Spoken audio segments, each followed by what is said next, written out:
प्रभु जब अपनी शक्तियों का प्रकाश करते तो लगता है कोई त्रिभुवन में जिसकी रक्षा नहीं कर सकता, उसकी रक्षा के लिए मां भवानी दुर्गा अपना भयानक रूप धारण करके महिषासुर आदि दैत्यों का मर्दन कर। प्रभु है उस रूप में, दूसरा नहीं है। तो उनकी सामर्थ्य कितनी है? दुर्गा कोटि अमित अरिमर्दन। हरि की सामर्थ्य कैसी?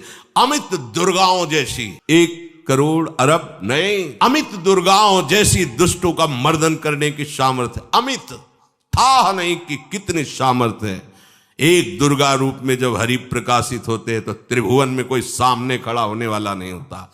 मां भवानी जिस समय अपने स्वरूप में आती, किसी की ताकत नहीं है। ये शुंभ निशुंभ इतने बलवान दैत्य थे, त्रिभुवन में कोई इनका बाल बांका भी नहीं कर सकता था। स्मरण किया समस्त देवताओं ने तो भगवान से ही शक्ति का प्रादुर्भाव हुआ। इतना सुंदर रूप मां भगवती का। शुंभ निशुंभ के पार्षद घूमते रहते थे, उन्होंने देखा, जाके बताया कि आपके महल में जितनी सुंदरियां उसकी दासी बनने योग्य भी नहीं है, ऐसी सुंदरी का हमने दर्शन किया। बोले मेरा जाके परिचय बताओ।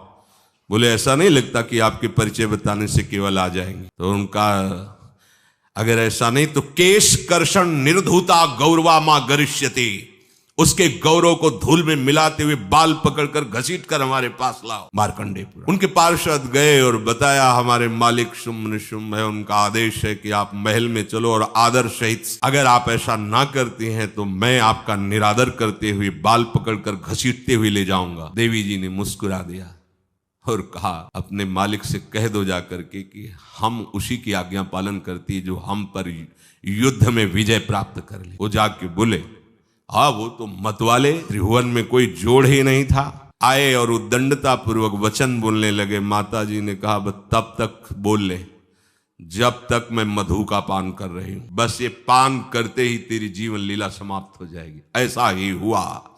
जो ही पान करके सिंह पर सवार होकर गर्जना की, सारा का सारा अहंकार धूल दूषित हो गया, काट के फेंक दिया। ऐसी अनंत अमित दुर्गाओं जैसी सामर्थ्य हमारे प्रभु श्री हरि में, अमित दुर्गाओं जैसी, क्योंकि अनंत शक्तियों के स्वामी हैं।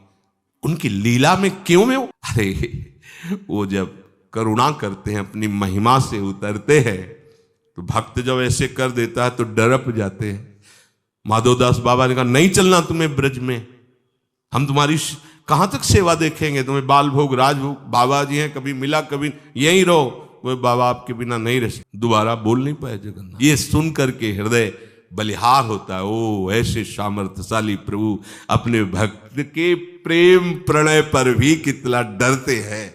ये भक्त नाच पड़ता है। ये कुतर्क की संशय की वृत्ति यहां प्रवेश नहीं करती। दुर्गा कोटि अमित अरिमर्दन, अमित गिनती नहीं ऐसी अनंत दुर्गाओं जैसी शक्ति हमारे प्रभु में विराजमान। शक्र कोटि सत सरिष विलासा, अरबों इंद्र जैसा विलास प्रभु में। अरबों, एक इंद्र त्रिभुवनपति है, अरबों इंद्र के समान प्रभु का ऐश्वर्य है। और नव शत कोटि अमित अवकाशा, जिस एक आकाश के लिए गरुड़ जी से कह रहे हैं कि मच्छर से लेके आप तक उड़ते हो पार पाए, बोले ऐसे अरबों आकाश के समान अवकाश है प्रभु में। मरुत कोटि सत विपुल बल, रवि सत कोटि प्रकाश, शशि सत कोटि सुशीतल, समन सकल भव त्रास। अरबों पवन के समान महान बल है। अगर त्रिभुवन में कोई बल है तो पवन में बल है, वायु बल। बड़े बलवान देवता, बल में इनके समान कोई नहीं। इन्हीं के अंश से प्रकट होते पवन पुत्र हनुमान, और इन्हीं के अंश से प्रकट होते पवन पुत्र भीम। बेजोड़ बलशाली महात्मा, दोनों महात्मा बेजोड़ बलशाली। जेगिर चरण दे हनुमंता, चले उसोगा पाताल तुरंता। जिमि अमोघ रघुपति कर बाना, ये ही भांति चले हनु। किलकार दे तो राक्षसियों के गर्भ गिर जाते थे। ऐसे महान बली हनुमान। और भीम का क्या कहना, जब ये देव पुष्प उड़ करके आया और द्रौपदी जी को दिया गया, तो द्रौपदी जी ने कहा इसका जोड़ होना चाहिए इस पुष्प का। सबसे कहा पर किसी ने नहीं सुना। भीम ने कहा कहीं भी मिलेगा मैं इससे लाएंगे। ऋषियों ने समझाया कि आगे मत बढ़ो, ये यक्षों की भूमि है, युद्ध हो जाएगा और तुम्हें तैयारी करनी है हस्तिनापुर के लिए, और तुम इधर, वो सब दिव्य हैं, पवन पुत्र हैं, किसकी माने। अपने वेग को बढ़ाया तो महाभारत में पढ़ के देख लो, इनके चलने के वेग से वृक्ष उखड़ उखड़ कर गिर रहे थे। ऐसे जब चल रहे थे तो चलने के वेग से वृक्ष उखड़ जाते थे भीम के। हनुमान जी ने सोचा किसी के समझाए तो समझेंगे नहीं, तो आगे पवन पुत्र ही बैठ गए, बूढ़े बानर का भेष लेकर, लंबी पूंछे से। मार्ग में मर्यादा है, किसी पशु को भी नहीं लांघना चाहिए।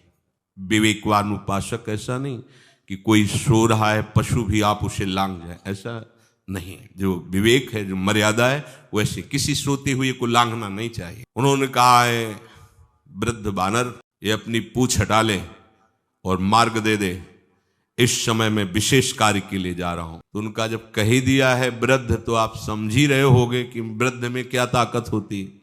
अब मेरी ताकत पूंछ हटाने की नहीं रह गई है, आपने तो वृद्ध ही कह दिया है, तो आप समझ रहे हो ना, आप पूंछ हटा लीजिए। कहा हमारी आज्ञा की अवहेलना करे, ऐसे उठी नहीं, दोनों हाथ लगाया, नहीं उठी, पूरी ताकत लगा दी। पवन पुत्र भीम की पूरी ताकत लग गई, पूंछ जरा से भी नहीं। हाथ जोड़ के खड़े बोले, हम समझ गए हमारे बड़े भ्राता आप हनुमान जी, क्योंकि ऐसा कोई बानर सृष्टि में पैदा नहीं हुआ कि मैं उसकी पूंछ ला हिला सकूं, मैं समझ गया।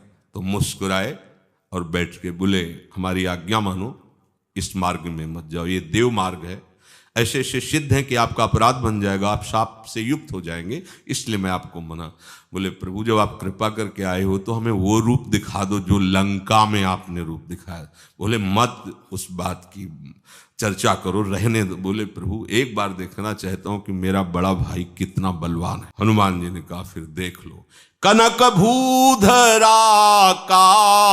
शरीरा, समर भयंकर अति बल। कांप गए भीम जी, हाथ जोड़ बोले भैया, स्वर्णिम कांति, वो भयानक उनका रुद्र रूप, कांप गए भीम, कांप गए। वायु में अगर बल में देखा जाए तो सबसे ज्यादा वायु बलवान। भगवान कैसे है? मरुत कोटि सत विपुल बल, अरबों वायु जैसी महान ताकत हमारे प्रभु में, संशय नहीं। वो अगर छोटी सी कार्य के लिए सहयोग लेते हैं, ए उठवा दो, ऐसा कर, भक्तों के साथ वो विनोद करते, लीला करते, नहीं उनमें बल कितना है।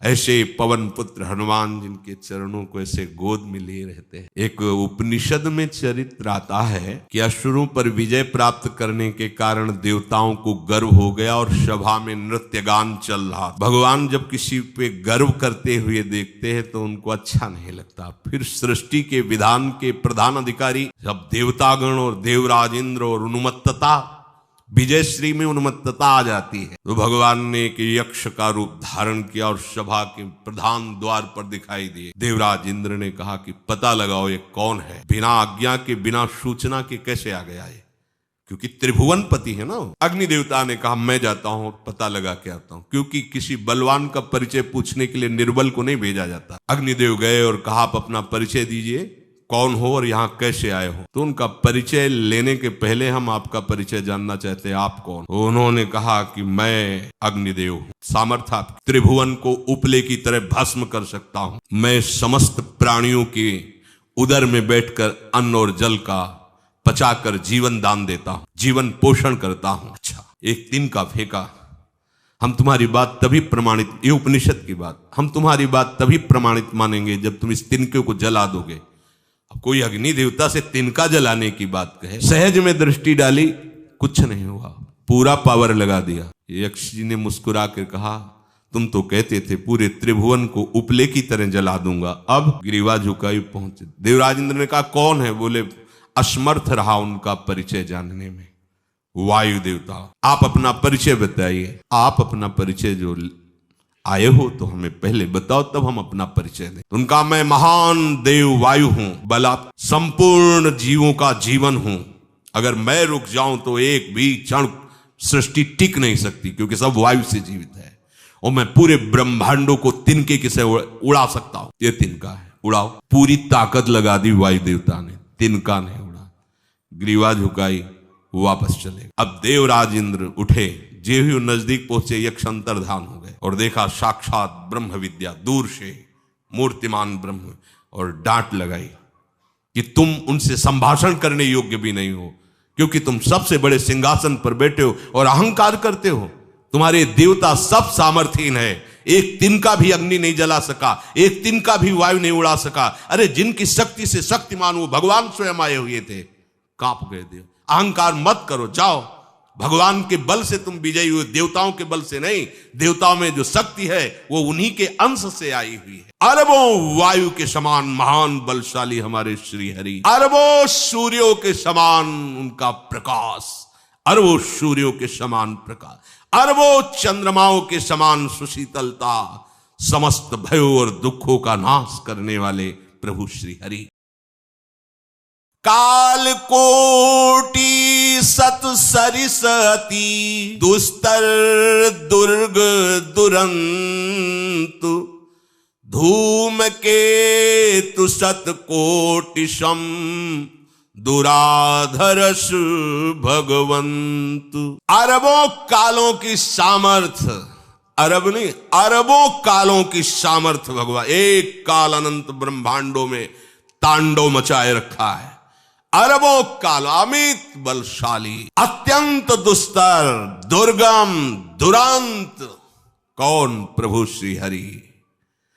अरबों धूमकेतुओं के समान अत्यंत प्रबल सामर्थ्यशाली, प्रभु अगाध सत कोटि पताला, शमन कोटि सत सरीश कराला, तीरथ अमित कोटि सम पावन, नाम अखिल अघ पूग नशावन। कितने अथाह हैं प्रभु, बोले अरबों पाताल से भी बढ़कर, अरबों पाताल से भी बढ़कर गहरे हैं, कोई था नहीं पास। कितने भयानक हैं, अरबों यमराजों से भी ज्यादा भयानक प्रभु श्री हरि है। अनंत कोटि तीर्थों को भी पावन करने वाले परम पवित्र जिनके श्री चरण है वो तीर्थपाद श्री हरि है। अनंत तीर्थों की उनका नाम ही संपूर्ण विश्व के पाप समूहों का नाश करने में समर्थ है। हिमगिरि कोटि अचल रघुवीरा, सिंधु कोटि सत समगंभीरा, कामधेनु सम कोटि। आहा, देखो अब किसके सामने तुम्हें हाथ पसारने की जरूरत, समझो। अगर अपने प्रभु को जान जाओगे, समझ जाओगे, तो फिर कहीं इधर उधर झांकने की जरूरत नहीं, किसी के सहयोग की जरूरत। कैसे प्रभु? ऐसे वो स्थिर हैं कि जैसे तूफान चल रहा और हिमालय का आश्रय ले लो तो डरने की जरूरत नहीं, कोई भी तूफान हिमालय को उखाड़ नहीं सकता। ऐसे ही कह रहे हैं अरबों हिमालयों जैसी स्थिरता प्रभु श्री हरि में है, अरबों समुद्रों के समान गंभीर है। कामधेनु सत कोटि समाना, सकल काम दायक भगवाना, सारद कोटि अमित चतुराई,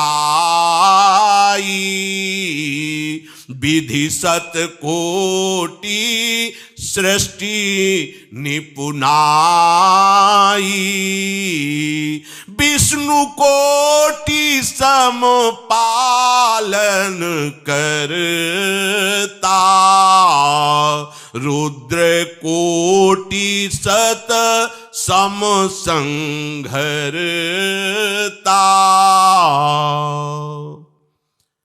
अरबों कामधेनुओं के समान प्रभु श्री हरि हैं। एक कामधेनु मिल जाए तो निहाल हो जाए है।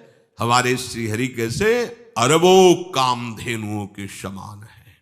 इच्छित कामनाओं की पूर्ति कर दे उसे कामधेनु कहते। प्रभु में कितनी चतुरता है, अनंत कोटि सरस्वतियों की एक सरस्वती ब्रह्मांडों का संचालन करती है, बुद्धि के अधिष्ठात्र देवी हैं। यहां क्या, हमारे श्री हरि अनंत कोटि सरस्वतियों की चतुराई समाई हुई है। अरबों ब्रह्माओं के समान सृष्टि रचने में समर्थ। एक ब्रह्मा प्रकट कर दिया, ये वैभव प्रकट हो गया। अरबों ब्रह्माओं जैसी सामर्थ सृष्टि रचना की प्रभु में है। आहा। और अरबों विष्णुओं के समान पालन करने की सामर्थ प्रभु में है। अरबों शंकर के समान संहार करने की सामर्थ्य प्रभु में है। धनद कोटि सत साम धन वाना,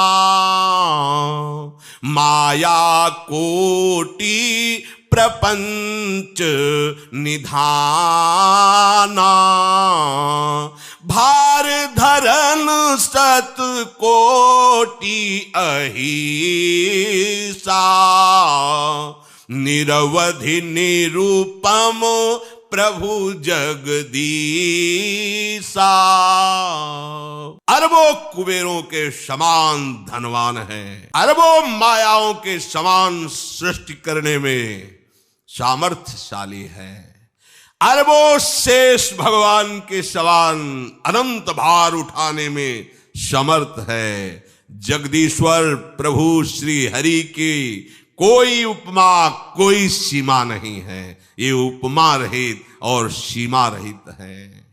निरुपम न उपमा आन राम समान, राम निगम कहे, जिम कोटि सत खद्योत समु, रवि कहत अति लघुताल है।